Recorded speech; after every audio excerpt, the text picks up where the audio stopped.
बोलिए। बोलो श्री प्राणनाथ प्यारे की जय। बोलो श्री सदगुरु महाराज की जय। बरसात की जय। जय। सखीरी मेहर बड़ी महबूब की अखंड लेखे अंतर आँखा खोलसी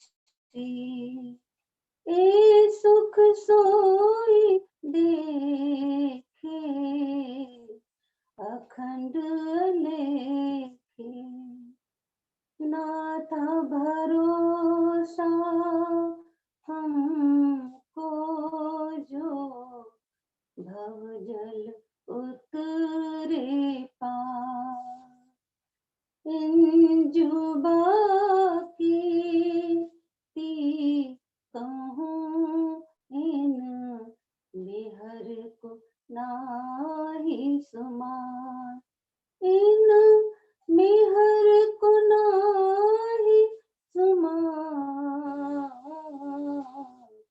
अखंड लेखे सखीरी मेहर बड़ी महबूब की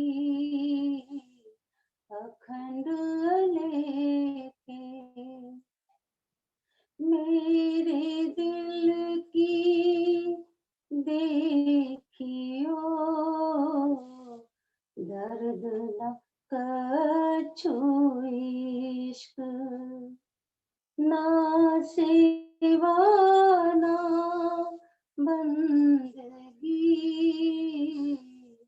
ये मेरी बीतक ए मेरी बीतक अखंड लेखे सखीरी मेहर बड़ी महबूब की अखंड लेखे क्यों मेहर मुझ पर भई थी दिल में सक मैं जानी मौज महबूब की वह देख आप मापक वह देख आप मापक अखंड लेखे सखीरी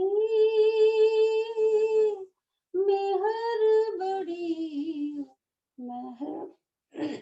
महबूब की अखंड लेखे जो जागो सो देखियो ए लीला शब्दातीत महरीत प्रगट करी मूल धाम की रीत मूल धाम की रीत अखंड लेखे सखीरी मेहर बड़ी महबूब की अखंड लेखे हुक्म सरत इत आए मिली जो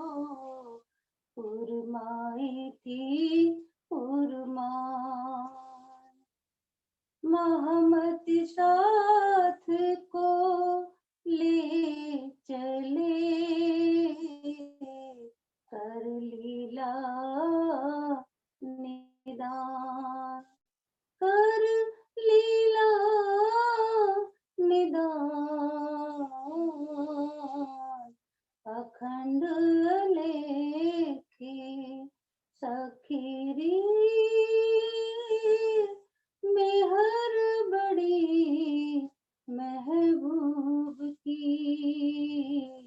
अखंड लेखे अंतर आँखा खोल सी, ए सुख सोई देखे, अखंड लेखे सखीरी मेहर बड़ी महबूब की, अखंड लेखे। बोलो श्री प्राणनाथ प्यारे की जय, बोलो श्री सद्गुरु महाराज की जय, सर्व सुंदर साथ की जय। प्रणाम जी। प्रणाम जी प्रणाम।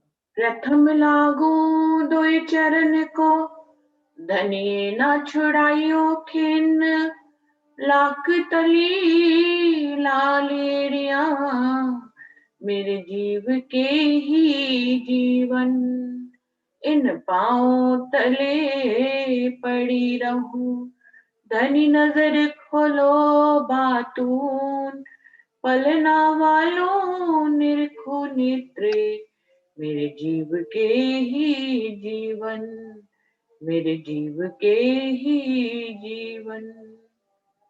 प्रणाम सुंदर साथ जी। रासवाणी चल रही है और उसके 32 प्रकरण हो गए हैं, अंतर ध्यान हो गए हैं। राज्य सखियों के दिल में कि राज्य हमारे बस में है, इस छोटे से मान के कारण राज्य अंतर ध्यान हो जाते हैं। सभी सखियां व्याकुल हो जाती हैं और मूर्छित से होने लगती हैं। ऐसे में इंद्रावती सखी और सुंदरबाई सखी सब सखियों को उठाती हैं और उनको कहती हैं कि हमें ब्रज लीला की दोबारा से लीला करनी चाहिए, और उस प्रेम को देखकर सखियां हमारे बीच में राज्य प्रकट हो गए। तो इस प्रकरण में जो अभी शुरू है ये वाली रामत, इसमें सारी पुरानी रामतें जो ब्रज में करती थी सखियां, वो दोबारा से इसमें करेंगी। राग सामेरी। आनंदे रोता रम्ये एम, जेने कहिए ते लक्षण प्रेम, तेना उड़ी गया सर्वे नेम, रमता कीदा कही चहे। बहुत ही अद्भुत भाव का वर्णन इस चौपाई में किया गया है कि जब प्रीतम के विरह में सखियां रोना शुरू कर देती हैं, ऐसे में उनकी लीलाओं को फिर से आनंदमयी, जो उन्होंने उनके साथ आनंदमयी लीलाएं की थी, उनको फिर से प्रतिपादित करना है, उनको फिर से संचालित करना है। हृदय में तो विरह है, लेकिन प्रीतम को याद करते हुए उन्हीं आनंदमयी लीलाओं को दोबारा से चरित्रार्थ करने में खुद को आनंदित दिखाना, हृदय में विरह होना, लेकिन अभिनय करते हुए आनंद को दर्शाना, ये बहुत ही विचित्र अवस्था होती है। हर किसी के बस का नहीं है। जो ऐसा अभिनय कर लेता है, कहते हैं वो बहुत अच्छा अभिनय करता है, जो दिल में कुछ भी भाव हो लेकिन पात्र के अनुसार वो वैसा ही सामने प्रदर्शित करता है अपनी कला में, तो वो बहुत ही अच्छा अभिनय करता होता है। यहाँ पर सखियां बिल्कुल वैसी हैं, जबकि उनकी हालत ऐसी है कि वो विरह में उठ भी नहीं पा रही हैं। वो उनको वन में ढूंढने के लिए भी अपने शरीर को उठा नहीं पा रही हैं। वो कह रही है कि हमारे तो प्राण वो ले गया, मेरा जीव का जीवन जो वो है वो ले गए, कैसे उनको ढूंढे। ऐसी अवस्था में इंद्रावती जी के ढांढस बंधाने पे और सुंदरबाई जी के ढांढस बंधाने पे सभी सखियां जो है फिर से ब्रज की आनंदमयी लीलाएं करने के लिए प्रेरित होती हैं और करती हैं। तो क्या कह रहे हैं? आनंदे रोता रम्ये, हृदय में तो विलाप हो, रोना हो, लेकिन उस ऊपर से आनंद में रामत करना, आनंद की रामत करना। जेने कहिए तो लक्षण प्रेम, यही प्रेम का अद्भुत लक्षण है कि हृदय में विरह और चेहरे पे मुस्कान प्रीतम के मिलन की, जो उसने पहले किया उसके साथ। तेना उड़ी गया सर्वे ने, ये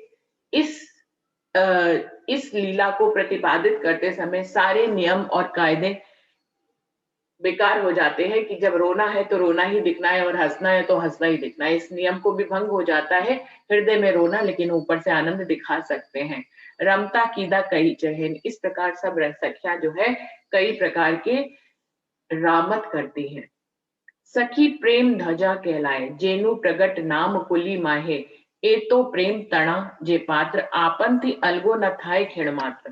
वो कह रहे हैं कि किसी भी मंदिर पे ध्वजा जरूर लहराते हैं कि भाई झंडा है, वो किस बात का घोतक होता है, वो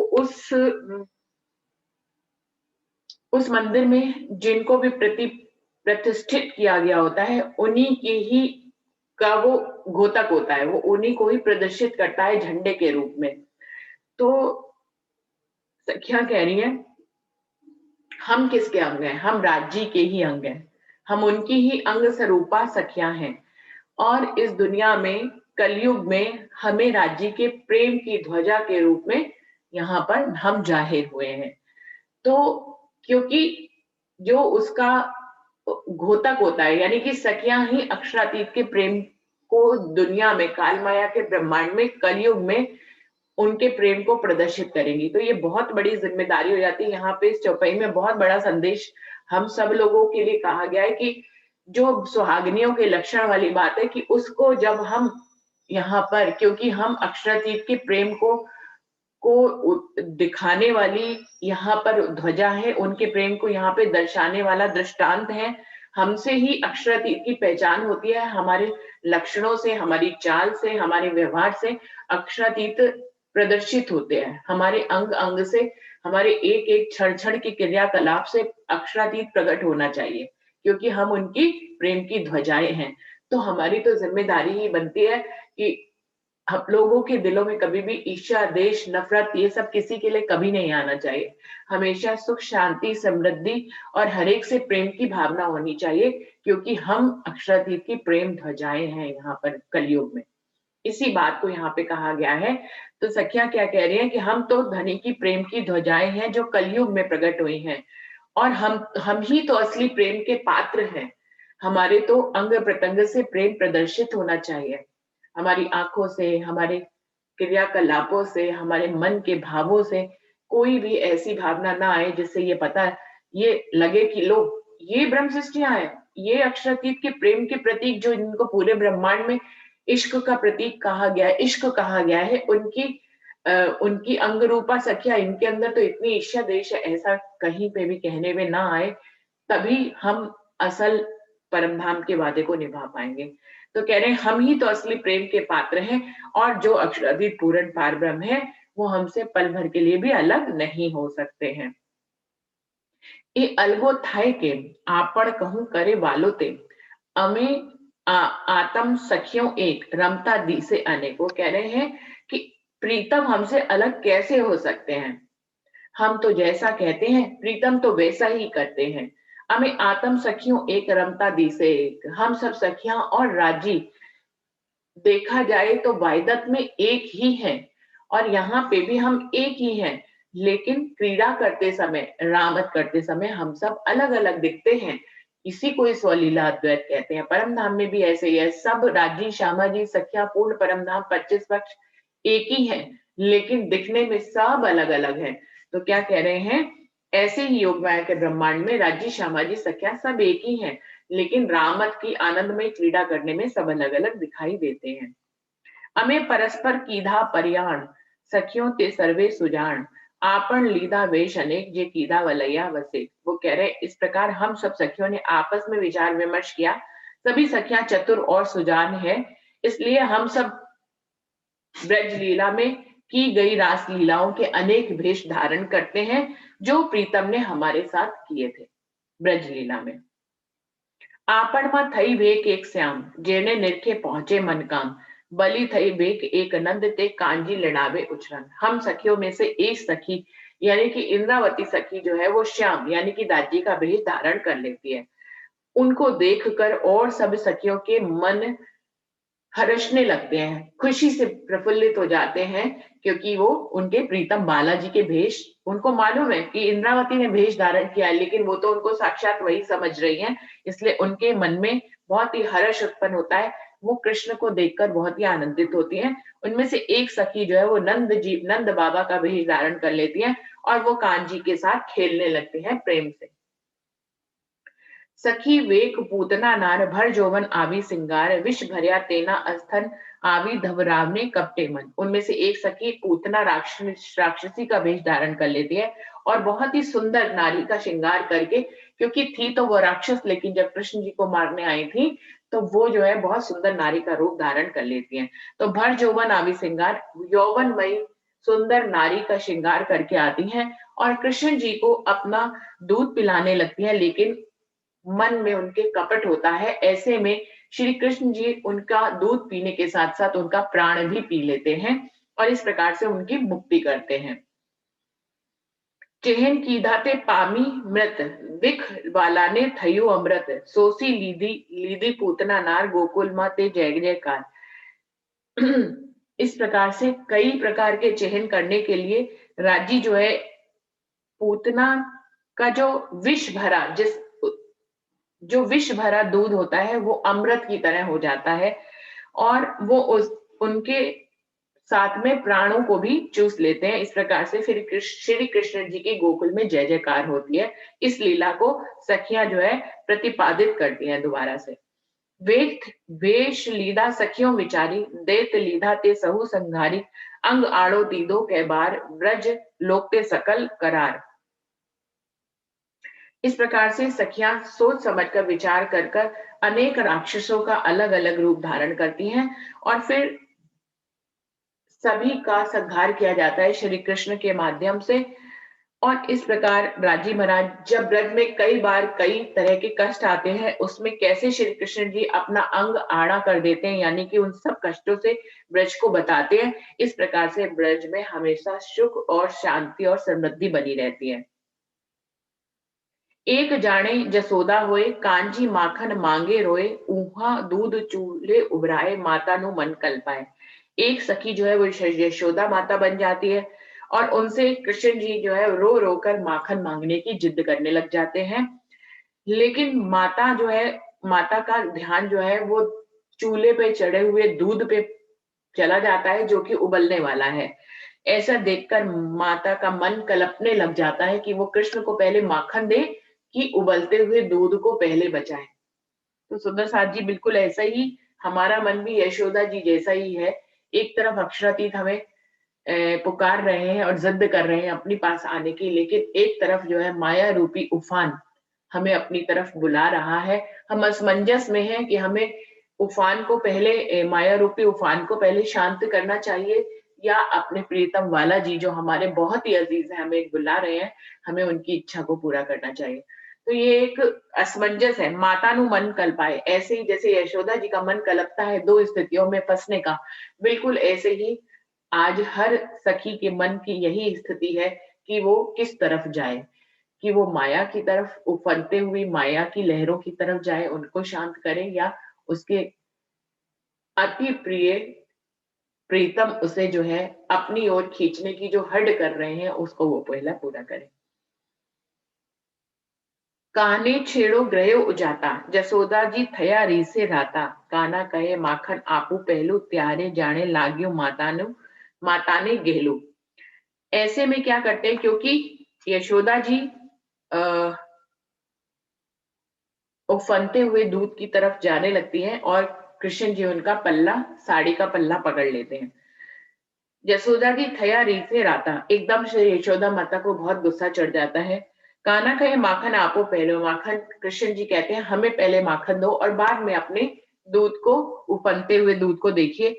त्याड़े जाड़े लागियो माता नो गैलो, लेकिन ऐसे में यशोदा माता की त्योरियां चढ़ जाती है, उनको बहुत जोर से गुस्सा चढ़ जाता है कि ऐसा कृष्ण हड क्यों कर रहे हैं। मैं दूध को उबालकर अभी तुम्हारे पास माखन देने के लिए आ ही तो रही हूँ, लेकिन इतना हड श्री कृष्ण क्यों कर रहे हैं। तो ऐसे में उनको गुस्सा चढ़ जाता है। जोरे छेड़ो लीदो तत्काल नसो चढ़ावी नीलाट यशोदा जी गया ऊंचाई आगल दूध थयू उबराए। और उनके गुस्से में माता जो है अपनी साड़ी का पल्लू श्री कृष्ण जी से छीन लेती है। उनके मत्थे पर त्योरियां चढ़ जाना नहीं कहते, गुस्सा आ जाना, उस तरह का भाव आ जाता है। यशोदा जी गई ऊंचाई, भागते हुए वो दूध की तरफ जाती है, लेकिन क्या देखती है कि दूध भी उबल कर गिर गया है। तो सखी असमंजस में फंसी, कृष्ण से भी पल्ला छुड़ा लिया और आगे दूध भी गिर गया। दोनों काम में से एक भी काम नहीं हो पाया। बिल्कुल ऐसे ही हमारा भी हाल है। हम कितने भी प्रयत्न कर ले, संबंधों में, रिश्तों में, माया में हम कभी पूरे नहीं उतर पाते। तो अपने प्रीतम को छोड़कर जब भी जो है माया की तरफ हम जाते हैं, लेकिन माया में भी आप लाखों प्रयत्न कर ले, कभी भी पूरे नहीं उतरेंगे। कुछ ना कुछ कमी रह ही जाएगी। ये जीवन इतना अनोखा और इतना जटिल है कि इसमें हम सब चीजों को पकड़ना चाहे तो कुछ नहीं पकड़ पाते। कुछ ना कुछ तो हमारे जीवन में ऐसा है ही जो हमारे हाथों से देखते देखते छूट जाता है। हम चाहते हैं उसको पकड़ना, लेकिन और हमें उसे पकड़ना भी आता है, लेकिन फिर भी ना चाहते हुए भी वो हमारे हाथ से छूट जाता है। और ये हमें दर्शाता है कि हम पूरे नहीं उतर सकते इस माया में। अपनी इन पूरी जितनी भी क्षमताएं हमारी, उतने से हम पूरे नहीं उतर पाएंगे। और हम इन सब में पूरा उतरने के चक्कर में अपने प्रीतम बाला जी का भी पल्ला, उनसे भी हम अपना छुड़ा लेते हैं। ये सबसे गलत निर्णय होता है जीवन में। ऐसे में कान जी ने रीस अति थई, पहलू माखण दई न गई, तेता झाली न रही रीस घोलीना कीधा कड़का बीस। तो ऐसे में कान्हा जी को भी गुस्सा चढ़ जाता है कि मुझे पहले माखन देकर नहीं गई, वो दूध चूल्हे से दूध को उतारने चली गई। उनको बहुत गुस्सा आ जाता है। ऐसे में वो क्या करते हैं, माखन की मटकी को फोड़ देते हैं, उसके कई टुकड़े कर देते हैं। तिहा दौड़ीने आवी मात, देखी कांजणु उत्पात, दामणु लीधो जसोदाए, कांजी पाखल पल्लाए। ऐसे में दौड़कर माता जी आती हैं। क्या देखती है कि कृष्ण जी ने तो बहुत ही उत्पात मचा रखा है, मक्खन की पूरी मटकी ही तोड़ दी है। तो दामड़ी लीधु जसा, और वो एक रस्सी लेकर आती हैं यशोदा मैया कान्हा जी को उसमें बांधने के लिए। आगल कांजी ऊंचाए, जसोदा जी ते बासे थाए, माता ने श्रम अति थयो, तिहा कांजी उबो थई रहो। रस्सी से बांधने के लिए कृष्ण जी उनसे बचने के लिए आगे आगे भागते हैं और यशोदा जी उनके पीछे पीछे भागते हैं। सुंदर साथ जी, ये मनोरम लीलाएं जो है वो हम कृष्ण जी के कई सीरियल्स आते हैं, उनमें बहुत ही सुंदर ढंग से इनको चरित्रार्थ किया गया है।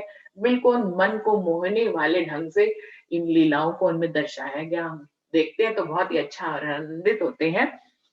तो कृष्ण जी आगे आगे भाग रहे हैं और माता उनके पीछे पीछे रस्सी लेकर जाती हैं।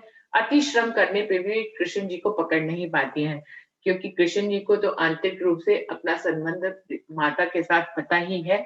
तो अंत में माता जब थक जाती है तो वात्सल्य प्रेम में जो है कृष्ण जी खड़े हो जाते हैं और स्वयं ही माता को खुद को पकड़वा देते हैं। तो इस तरह से वात्सल्य प्रेम में ये लीला संपन्न करते हैं। कृत दामड़ियों ना बंधाए, तसु चाटे ओछू थाए, बलि दामड़ो बीजो लिए, गांठो अनेक विधे दिए। वो कह रहे हैं कि उनको बांधने के लिए जब यशोदा मैया जो है वो रस्सी से उनको बांधने लगती है तो 4 अंगल वो छोटी रह जाती है, कृष्ण जी उसमें पूरे नहीं आ पाते हैं। तो वो दूसरी भी एक और रस्सी उसमें जोड़ती है और फिर उनको बांधती है, तो फिर से वो 4 उंगल छोटे रह जाते हैं। इस प्रकार वो अपने आकार को हर बार बढ़ा लेते थे माता को तंग करने के लिए। अभी खड़े तो हो गए हैं माता से बंधने के लिए, लेकिन फिर से अपनी आनंदमयी लीला कर रहे हैं कि यशोदा उनको बांधने नहीं पा रही है। और इस प्रकार से यशोदा मैया ने कई रस्सियां की गांठें बांधकर रस्सी को बहुत बड़ा कर लिया। एम लीधा दामड़ा अपार, तसु घटे ते 4 न 4, बलि देखी मातानुश्रम, कान्हे मुक्या दामड़ा नरम। और इस प्रकार से यशोदा माता कई रस्सियों को बांध देती हैं, और लेकिन हर रस्सी के बांधने के बाद भी वो उनका 4 उंगल छोटा ही पड़ जाता था। इस तरह से माता के श्रम को देखकर अंत में कान्हा जो है वो स्वयं ही रस्सी को ढीला करके खुद ही उनसे बंध जाते हैं। त्यारे एक दामड़े बेहू हाथ, बांधी कट उखल संघात, एवो बांध्यो दामड़िया बंद, जुओ कांजिए रुए अचंग। तब जब रस्सी से स्वयं ही बंधने के लिए कृष्ण जी अपने आकार को थोड़ा सा समेट लेते हैं, संकुचित कर लेते हैं, तो ऐसे में एक ही रस्सी से उनके दोनों हाथों को बांधकर और उनको उखल से बांध देती हैं, दोनों हाथों को एक ही रस्सी से बांधकर और उनको उखल से बांध देती हैं। इस प्रकार से कृष्ण जी रोते जा रहे हैं और माता उनको रस्सी से बांध देती हैं। तिहा रोतो रीको जाए रयो बिरिक उगल भराए तिहा ती निसरवा कीधु जोर पड़ेओ बिरिक थयो अति जोर। ऐसे में श्री कृष्ण जी बड़ा बल लगाकर उखल को घसीट लेते हैं।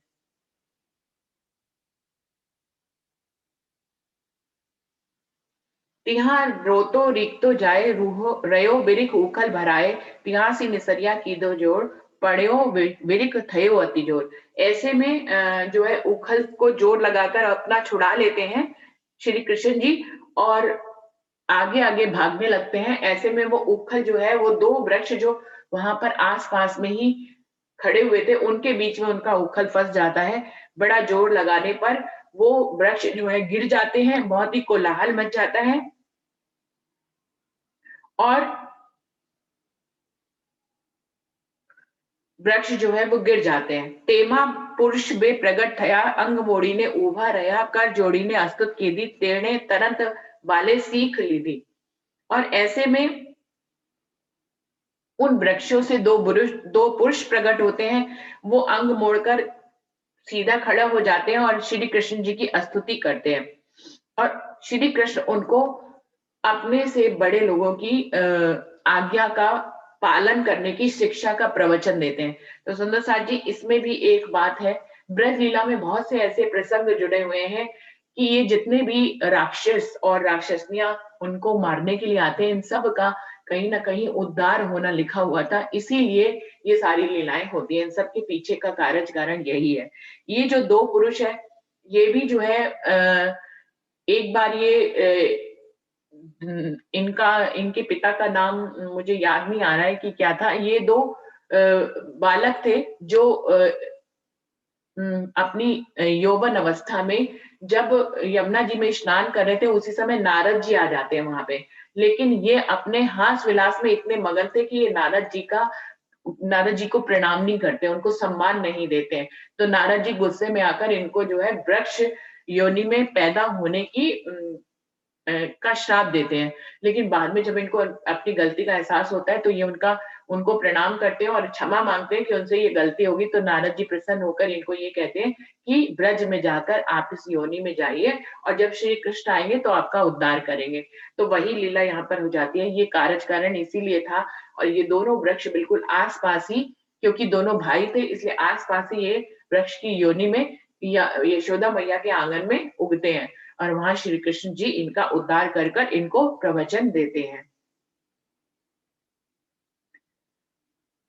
यहाँ आवी जसोदा उजाणी कांजी भीड़ी रही भुज ताणी श्वास माहे ना माए श्वास मुख चूमती आसने पास। ऐसे में यशोदा मैया जो है कोलाहल सुनकर बाहर आ जाती हैं और देखती हैं कि दोनों वृक्ष गिर गए हैं। उनको बहुत डर लग जाता है कोई अनहोनी घटना ना घट जाती उनके यहाँ पे अनुपस्थिति होने पर। उनका जो है सांस जो है अटक जाता है और वो बड़ी ही कौतूहल में कि कहीं मेरे कान्हा को कुछ हो तो नहीं जाता, वो अपने उनको आलिंगन करती है और उनके मुख को चूमने लग जाती है कि बहुत धन्यवाद है विधाता का कि मेरे श्री कृष्ण जो है वो बच गए हैं।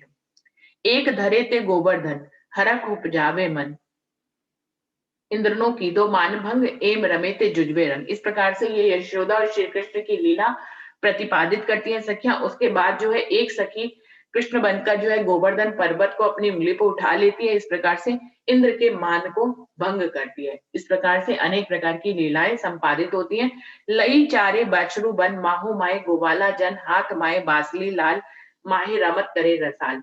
उसमें से एक सखी जो है कई बन ग्वाल वालों का वेश धारण करते हैं और श्री कृष्ण जी उन ग्वाल वालों के संग जो है गाय चराने के लिए वनों में जाते हैं। उनके हाथ में जो है वो लाल रंग की बांसुरी होती है जहां जाकर वो उन ग्वाल वालों के साथ अनेक प्रकार की लीलाएं आनंदमयी करते हैं। तो ये लीला भी सखियां करती हैं। आपन मां कोई कामनी भेक एक भेक वालो जी बसेक वालो पूरे कामनी ना काम भाजे हेड़ा केरी हम। एक सखी जो है वो कामनी स्त्री का वेश धारण कर लेती है और एक सखी जो है वो प्रीतम बालाजी का भेष धारण कर लेती है और दोनों आपस में रास लीला कर कर एक दूसरे की मन की इच्छाओं को पूरा करते हैं, जैसे कि ब्रज में राजी कृष्ण के रूप में सखियों की इच्छा को पूरा करते थे। तो इस प्रकार से इस लीला को भी सखियां करती हैं। एक दान लीला भेष नार मही माथे मटकी भार वालों करे तेसु हास लिए माखन ढोले छाछ। और एक धारण लीला जो की थी ब्रज लीला में राज्य ने, वो उसकी तरह से एक सखी अपने सर पे जो है मक्खन की मटकी को लेकर आती है लटकनी मटकनी चाल से, और प्रीतम जो है उसका रास्ता रोककर उससे कई तरह के हास विलास करते हैं। वो उसका माखन छीन लेते हैं और उसकी सारी छाछ गिरा देते हैं। तो इस प्रकार से ये दान लीला संपन्न होती है। कहे वचन सामा कामनी गाल जुगते दिए भामनी तेड़ी लिए मटकी उजाए वालों गोड़ से गोवालों ने पाए। और वो जो है कामनी स्त्री को छेड़ते हैं श्री कृष्ण जी, और वो उनको बड़े प्रेम से गाली भी देती हैं कि तुमने मेरा सारा छाछ गिरा दिया। टेढ़ी लिए मटकी उजाए, उसकी मटकी लेकर माखन की श्री कृष्ण जी भाग जाते हैं और उस मटकी के मक्खन को वो अपने गोवाल वालों को बांट देते हैं। बालो ब्रजमा रम्या जे जुगते अमे सहु वेग लीदा ते विगते पीउड़ो तोहे न दीसे क्या है काल जड़ू कांपे माहे। इस प्रकार से ब्रज में संपन्न हुई सभी रामतों को सखियां वारी वारी से करती हैं। उस तरह के सभी लोग भेष धारण करती हैं, लेकिन फिर भी इतनी लीलाओं के बीच में भी प्रीतम जो है प्रकट नहीं होते हैं। सभी सखियां निराश होने लग जाती हैं और उनका कलेजा कांपने लग जाता है। राजसीय कीदो विरह जो रुए पाड़े बुम्ब बकोर स्वात्सियां बेसुध थाए तामसियों ने आजो ना आए। राजसियां सखियां जो है विरह में बहुत अधिक आ जाती हैं कि प्रीतम तो आए ही नहीं, बहुत ही जोर जोर से विलाप करने लग जाती हैं। स्वात्सियां तो बेसुध होकर मूर्छित होकर गिरने लग जाती हैं, लेकिन तामसियां आजो ना आए। लेकिन तामसियां ऐसी सखियां थी जिनको दृढ़ विश्वास था कि प्रीतम जरूर आएंगे, इसलिए उनकी आंखों में आंसू नहीं आते हैं। एक बेक बाले वेड़ वायो सात सहु जुवाने थायो जाने वेश वेण वायानो बालानो थयो शोक रुद्यामा माहेथी गयो। उनमें से इंद्रावती सखी क्या करती है, जब सखियों को ऐसे विरह में देखती हैं तो वो जाकर अलग जाकर बांसुरी बजा देती हैं। सभी सखियां बहुत ही प्रीतम आ गए हैं ऐसा सोचकर उनके देखने की इच्छा प्रकट होती है। जाने उनको लगता है कि प्रीतम ने ही बांसुरी बजाई है, उनके हृदय का शोक जो है वो खत्म हो जाता है और वो उनको देखने के लिए दौड़ती हैं। सहू ने स्वरूप रुद्यामा समाणो आवी आनंद अंग उभराणो उलस्या मलवाने अंग माहिती प्रगटिया उछरंग। सभी सखियों के हृदय में राज्य का रूप जो है समा जाता है, उनके आनंद उनके अंगों में उत्पन्न हो जाता है और वो बड़े ही उमंग से प्रीतम से मिलने के लिए भागती हैं। माहिती प्रज्ञा उनके अंदर ही आनंद उछरंग जो है प्रकट हो जाता है प्रीतम से मिलने के लिए। बलि मांडी रे नामत जोड़ गाय गीत करे अतिशोर त्यारे हरक वाद्यो अपार आव्यो जुगतीनो आधार। ऐसे में प्रीतम जो है प्रकट हो जाते हैं इस रामत में और आकर प्रेम के गीत सभी लोग जोर जोर से गाने लगते हैं। सभी के दिल में हर्ष ही हर्ष पैदा हो जाता है। सभी जो है अपने प्रीतम से मिलने के लिए गले लगने के लिए भाग भाग के प्रीतम के पास आने लग जाती है। दौड़ी बलगी वाला ने बसे जाने प्यूजी हुता परदेश सगलीना हेड़ा माए हाम मलवानी मन माहे। दौड़ दौड़ कर सब प्रीतम से गले लगने लग जाती है। ऐसे बिलकती हुई मिलती है जैसे कि प्रीतम कहीं विदेश चले गए थे। सबकी इच्छा है प्रीतम से मिलने की। कोई भी ऐसी सखी नहीं है, हर कोई प्रीतम से मिलना चाह रही है। बालेजी की दो विचार के मल से सगली नार प्यारे दे धरिया अनेक सखी सखी प्रत्येक। तब प्रीतम विचार करते हैं कि ये तो झुंड की झुंड आ रही हैं, सागर की तरह मेरे पास आ रही हैं, मैं इनसे कैसे मिलूंगा इन सबसे। इसलिए प्रीतम अनेक 12,000 भेष धारण कर लेते हैं। हर सखी के साथ प्रीतम फिर आनंद की लीला करते हैं। सखी सहु ने मल्या एकांत रम्या बनवा जुजबी भांत बाले पूर्ण मनोरथ कीदा अनेक विदे सुख दीदा। इस प्रकार हर सखी के साथ प्रीतम एकांत का सुख उन्हें देते हैं। वन में अलग अलग हर सखी के साथ प्रीतम रासलीला खेलते हैं, सबके मन की इच्छाओं को पूरा करते हैं और उनकी हर प्रकार की सुख देते हैं जैसा उस सखी के दिल में होता है। इंद्रावती आनंद गाए थाए उमंग अंग नमाए बलि रमे नाना विदरंग काई बांध्यो अति उछरंग। ऐसे में इंद्रावती सखी सबसे ज्यादा आनंद की क्रीड़ाएं करती हैं। उनके अंगों में उमंग समाने नहीं पा रही है। वे अनेक प्रकार की रामतें करने में बहुत ही चतुर और प्रवीण है और वो उनको अपने प्रीतम के साथ प्रतिपादित करती हैं। कई बांधियो अति उचरंग, उनके मन में उचरंग है कई बातों का। वो प्रीतम को प्रसन्न करना चाहती हैं, वो सुंदर साथ को प्रसन्न करना चाहती हैं, वो खुद को आनंदित करना चाहती हैं और वो प्रीतम को भी आनंदित करना चाहती हैं। तो ये ऐसा